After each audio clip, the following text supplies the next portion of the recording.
তো আজকের ভিডিওটা করব না করে অনেক দেরি করে উঠলাম। তো যাই হোক, ভিডিওটা এখান থেকে শুরু করলাম। ঘরদুয়ারের কী পরিস্থিতি আপনাদের দেখিয়ে দিলাম। ভাবি এইসবগুলো করে গেছে, বাচ্চাবাবু ঘুরছে। বাচ্চাবাবুই বললো করবে না কেন, শরীর যতই খারাপ হোক, যেটা নিয়ে তুমি ভালো আছো সেটাই করো। তো আজকে সব শীত বিদায় দেবার সময়, শীত তো চলে গেছে কিন্তু শীতের যেসব বস্ত্রগুলো এখনও কিন্তু আমি ঢোকাতে পারিনি, তা আজকে কাচাকুচি করে শীত বিদায় দেওয়ার সময় এসে গেছে। অলরেডি বেশ কিছু ভিজিয়ে দিয়েছি, কাচাকুচি করে অনেক কিছু শুকোতে দিয়ে দিয়েছি। এবার বেশ কিছু ভিজবো আর কাচবো, ভিজোতে থাকবো আর কাচতে থাকবো, এই ভেবে সব আমি বার করে দিয়েছি। আজ আমাদের মেমারিতে শুরু হয়েছে মহাপ্রভুর নাম সংকীর্তন, যেটাকে মোৎসব বলা হয়। নাম সংকীর্তন শুরু হয়েছে, কালকে অধিবাস হয়েছে। এখন দুদিন ধরে নাম সংকীর্তন হওয়ার পরে সোমবার দিন সমাপ্ত হবে ভোগ বিতরণ করে বা ভোগক্ষণ করে। তো যাই হোক, আমি রান্না চাপিয়ে দিয়েছি। আজকে ভেবেছিলাম ভিডিওটা আমি করব না, কিন্তু বাচ্চু বলল না না করো না, করো, যেটা নিয়ে তুমি সুস্থ থাকো ভালো থাকো সেটা নিয়েই তুমি এগিয়ে চলো। তো যাই হোক, বাবিকে আজকে বাচ্চুর ছুটি, তো বাবিকে এখানে একটু কলাইয়ের ডাল হিং দিয়ে করে দিয়েছি, পোস্তর বড়া করে দিয়েছি, আর একটু লাল লাল করে আলু ভেজে দিয়েছি। আর আমাদের পুনকো শাক নিয়ে এলো বাচ্চু, নিয়ে এলো বলতে বাড়ির সামনেতেই পেয়ে গেলাম। এখন তো সব কিছুটাই হাতের মুঠোয়, হাতের কাছে চলে আসছে, দূরের জিনিসও আমাদের অনেকে সুবিধা করে দিয়েছে। তাই একটুখানি আলু দিয়ে, বাবারে কি আওয়াজ, একটু আলু দিয়ে আমি শাকটা দিয়ে দিয়েছি। আর এদিকে একটুখানি বাচ্চুর জন্য পোস্তর, তিল দিয়ে পোস্ত দিয়ে, অবশ্য সবটাই পোস্ত খাওয়া পসিবল নয় আমাদের এরা মধ্যবিত্তর ঘরে। 2400 টাকা কেজি দিয়ে পোস্ত খাওয়াটা তো সম্ভব নয়, তাই একটু তিল দিয়ে দিয়েছি, একটু পোস্তও দিয়েছি। শাকটাই খানিকটা দেবো। আর বাচ্চুর জন্য, বাচ্চু খেতে খুব ভালোবাসে, তো বাচ্চুকে আর বাবিকে দিয়ে দিয়েছি, বাচ্চুর জন্য একটা করে দেবো। তো চলুন করে ফেলি রান্নাটা। তো বাচ্চুকে একটা যদি আমি তিল পোস্তর বড়া করে দিই, ও খেতে চাইবে না, ঠিক ভেঙে আমার কাঁধখানা দিয়ে দেবে। তো আমার নিজের জন্য তাই জন্য একটা ছোটো করে চাপিয়ে দিলাম। আর এদিকে আমি পুনকো শাকটা, আলুটাকে একটুখানি ভাপিয়ে নিলাম, দিয়ে তারপরে আমি তেলেতে 5 ফোড়ন দিয়ে আমি সিদ্ধ শাকটা, আলুটা দিয়ে দিলাম। এবার আমি পোস্তটা ঢেলে দেবো, ভালো করে নাড়াচাড়া করে নামিয়ে নেবো। যেহেতু তেলটা অনেকটা বেশি দিয়ে দিয়েছি, সর্ষের তেল, সেহেতু ওপর থেকে আজকাল তেল ছড়িয়ে দেবো না। কারণ এইসব শাক যে কোনো তরকারিতে যদি উপর থেকে একটুখানি ফোড়ন ছড়িয়ে দেওয়া হয়, ভীষণই খেতে ভালো লাগে, কি বলুন। তো আমি এখানে একেবারেই মিষ্টি দিয়ে দিয়েছি, যেহেতু আমরা একটু মিষ্টি মিষ্টি রান্না পছন্দ করি। ঝালটা একেবারেই খাওয়া হয় না, কিন্তু মিষ্টিটা হলে বাচ্চুও পছন্দ করে, বাবিও খুব পছন্দ করে। আর আমি তো ছোটো থেকে আমার দিদার কাছ থেকে মিষ্টি মিষ্টি তরকারি খেয়ে এসেছি। আমার দিদা অনেক ছোট বয়সে, মানে আমার দাদু চলে গিয়েছিলেন, নিরামিষ রান্না খেতেন, তো সেই মিষ্টি মিষ্টি রান্না তার কাছে খেয়েই আমি মানুষ হয়েছি। তো চলুন, দিয়ে পোস্ত বড়াটা হয়ে গেছে, এটা হয়ে গেছে, কলাইয়ের ডাল হয়ে গেছে। এবার আমি বানাবো একটু অন্যরকম খাবার। আজকে একটু খেতে ইচ্ছে করছে, বেসনের বড়া দিয়ে আলু দিয়ে বেশ সুন্দর করে জম্পিস করে একটা তরকারি করে নেবো বাচ্চুরা আর আমার জন্য। বাবি একদমই বেসনের বড়া পছন্দ করে না, তাই জন্য এই রেসিপি বাবিকে একদমই দিই না। এটা মোটামুটি কিছুটা করে নিয়ে এবার চলে এলাম কাচাকুচি করতে, কারণ রোদটাকে তো ধরতে হবে, বুঝতেই পারছেন রোদটা বেশ মাথায় লাগছে, তাই জন্য আমি ঘোমটা দিয়ে বউ সেজে ফেলেছি। যদিও আমি তো বউই বটে, তো বাচ্চু বর আর আমি বউ, সে একটা গান আছে না, তুমি বর আমি বউ, সাত পাকে বাঁধা আছে তুমি কি আমার পর। নাম সংকীর্তন হচ্ছে, প্লিজ কপিরাইট দেবেন না।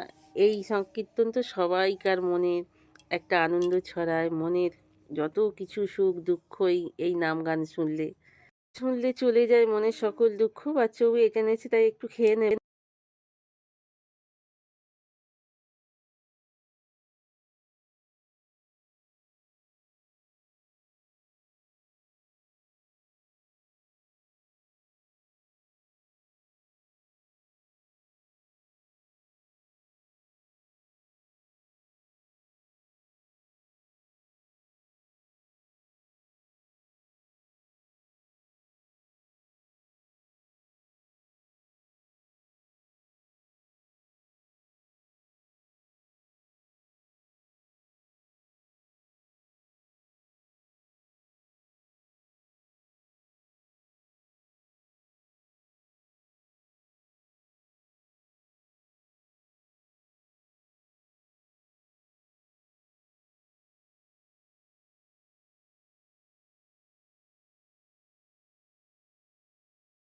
তো চলুন এবার চারা পোনাও মাছগুলো একটু বার 140 করে টাকা, ঢেলে ফেলে 160 টাকা। বেছে নিই, না, কারণ বেলা হয়ে গেল।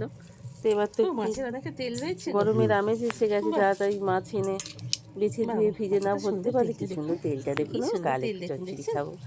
তো আহা, যাই হোক, কালকে লাউ বেশ শাক খাবো। সুন্দর মাছটা, ভীষণ সুন্দর মাছ, এই আমার দেখলেই দেখুন, মনটা ভালো হয়ে আমার যায়। জন্য ওটা ওটা আর তোমার, এটা হ্যাঁ আমার সত্যি জন্য নিয়ে তোমার এসছে, ওটা। গোটাটা জানেন তো। সত্যি আমার একদিকে মিথ্যে ভালোই হলো, নয়, আজকে একটু এটা দেরি হয়ে সত্যিই গেছে, তোমার উঠতেও দেরি বলেছে। হয়ে গেছে, বাড়ি বেরোতেও দেরি হয়ে দুদিন গেছে। ধরে খাইনি কি আর জানো, আমার এখনো একদিন স্নান ধরে ছাড়া হয়নি, একদিন খাইনি স্নানের তো, আগে সেটা মাছটা সেই যদি জন্য বেছে এটা দিই ফেলতে পারি ছিল খুব বলে ভালো হয়, এটা নাহলে আজকে খাওয়া। চারিদিকে গায়ে হাতে সেই তো নিজের চলুন মাছগুলো অজান্তেই ধুয়ে নিজের বেছে নিই। কাপড়ে চোপড়ে গায়ে আজ তো হাতে আমার স্যাটারডে, আজ তো খাবো না, ছিটকে কালকে লাগে জন্য জানেন তো। রেখে দিয়েছি। না বাচ্চাও তারপর কাল না সকালে স্নান টান করে না বাড়িতে থাকবে একদমই না বলে ভালো আজ লাগে থেকে না, এনে রেখে দিল কারণ দুবার মাছগুলো। তিনবার করে তো স্নান তো করার মাছগুলো ধুয়ে ধুয়ে নিই, যোগ্যতা আমার নেই। ছেড়ে দাও। তো মাছটা আগে থেকে ধুয়ে নিলে বেশ ভালো হয় স্নানের আগে। তো যাই হোক, আমি কলে চলে এসেছি, এখন তো জল আসেনি, তাই এখানেই বসে পড়লাম। এই মাছটা বাচ্চুবাবু বলেছিস তুমি খাবে শ্রাবণী, আমার জন্য নিয়ে এসছে জানেন তো। আমার জন্য কেউ যদি একটু প্যাম্পারিং করে, আমার নিজেকে মনে হয় আমি পৃথিবীর সেরা শ্রাবণী, তাই না? কেউ যদি একটু ভালোবাসে, মনে হয়। ঘড়িতে বাজতে চললো প্রায় 12টা। এই এতক্ষণে কাজকর্ম শেষ হলো, বিছানা টিছানা পরিষ্কার পরিচ্ছন্ন করে নিলাম, ঘরপালা ঝাঁটপালা সব দেওয়া হয়ে গেল। এবার আমি ছানে যাবো জানেন তো। ব্রেকফাস্ট আর আজকে হলো না, বাচ্চা এসে খুবই বকছে, এই করে তুমি শরীর খারাপ করো, এই করে শরীর খারাপ বাঁধাও, হ্যান ত্যান অনেক কিছুই বলে ফেললো, কিন্তু কিছু করার নেই। আপনারা তো অনেকেই বোঝেন, আমার মতো অনেকেই তো পরিস্থিতি এরকমই হয়। তো এত মশা, বাপরে বাপ, ঠাকুর ঘরে পুজো করার উপায় নেই জানেন তো। আজকে বেশ কিছু টগর ফুল, সাদা টগর ফুল এক পাটি যেগুলো পেয়ে গেছি জানেন তো, তাই নিয়ে চলে এলাম মায়ের পায়ে দেওয়ার জন্য। এখানেই তো আমার মনে হয় বেশ কিছু টাইম বসে হাঁ করে বাবা মায়ের মুখের দিকে তাকিয়ে সময় কাটানো যায়।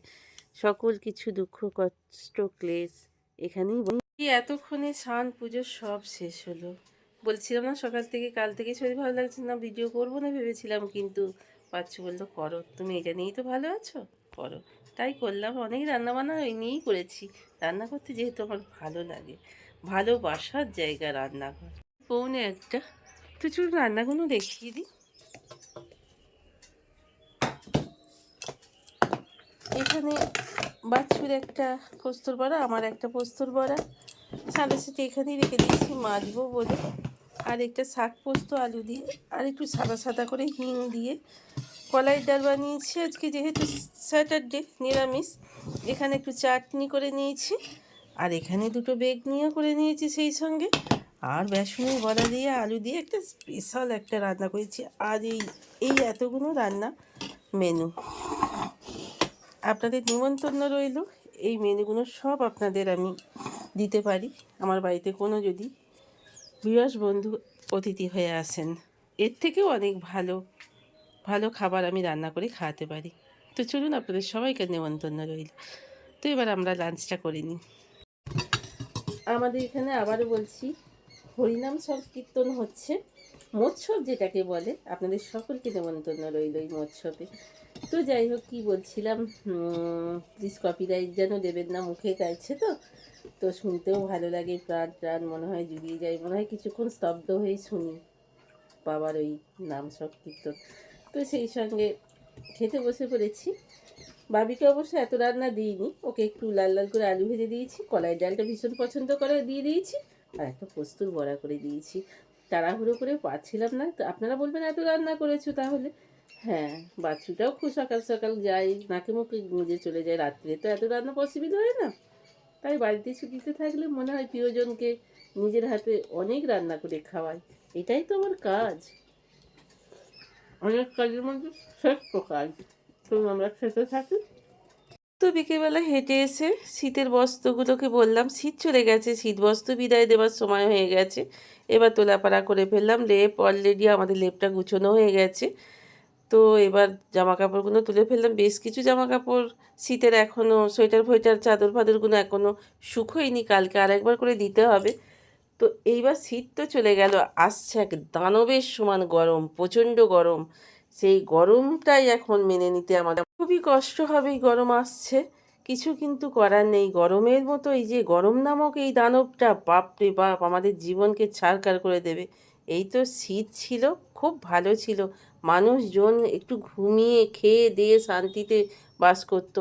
আমরা ঘরে যারা হাউসওয়াইফ থাকবো, বাড়িতে মানুষ যারা থাকবো তারাও হাঁসফাঁস করবো, বাইরের মানুষরা আরও বেশি তাদের এই কষ্ট। শীত যতক্ষণ ছিল ততক্ষণই একটা ভালো ছিল। এই গ্রীষ্ম নামক এই যে রাক্ষসী বলুন দানবী বলুন এই যে আসছে, কী যে হবে জানি না বাবা। তো চলুন, ডিনারের জন্য শাঁকা শাঁকা বেগুন ভাজা আর একটু টমেটো দিয়ে আলু দিয়ে কাঁচা লঙ্কা ছিঁড়ে একটু তরকারি করে নেব। ডিনারের রান্না কমপ্লিট করে চলে এলাম। খাওয়া দাওয়া হয়ে গেল, ডিনারটা করে নিয়ে ডিনার দেখেছেন কী সব যে বলে ফেলছি। বাচ্চাবাবু বিছানায় অলরেডি বসে পড়েছেন, বাবি আজকে আসবে না। তো যাই হোক, চুলটা শোবার আগে একটুখানি যদি বিনিয়ে না নিই গড়াগড়ি খায়, এত বড় চুল তো। তাই যাই হোক, এবার একটু মুখটা ক্রিম দিয়ে একটুখানি করে নিয়ে, এখনও যেহেতু শীতের আমেজ রয়েছে, একটু ক্রিম না মাখলে মুখটা একটু কেমনই ভাব যেন হয়। তো চলুন একটু মুখটাকে একটু পালিশ টালিশ করে নিয়ে এইবার শোয়ার পথে একটু এগিয়ে যেতে হবে, কারণ শোয়ার টাইমও হয়ে যাচ্ছে। বেশি রাত করব না, ভাবি যখন আসবে না। কাল সানডে আছে, বাচ্চুবাবুর একটু বেরোনোর কথা আছে। ও একটু গ্রামের বাড়ি যাবে, মানে আমার শ্বশুর বাড়ি যাবে, ওখানে একটু কাজ আছে। সেসব কাজটা মিটিয়ে আসবে, তাই একটু সকাল সকাল বেরোবে। তো চলুন, এইবার আমারও ভিডিওটা শেষ করার সময় হয়ে গেল। এতক্ষণ পর্যন্ত যেসব বন্ধুরা আমার সাথে ছিলেন, পাশে ছিলেন, তাদের অসংখ্য ধন্যবাদ জানিয়ে আবার কাল আসছে একটা নতুন ভিডিও। ততক্ষণের জন্য আপনারা সুস্থ থাকুন, ভালো থাকুন এই কামনা করে অল টাইম হাসি খুশি থাকুন, পরিবারের সঙ্গে খুব ভালোভাবে সময় কাটুন। আজকের মতো শেষ করলাম। Good night.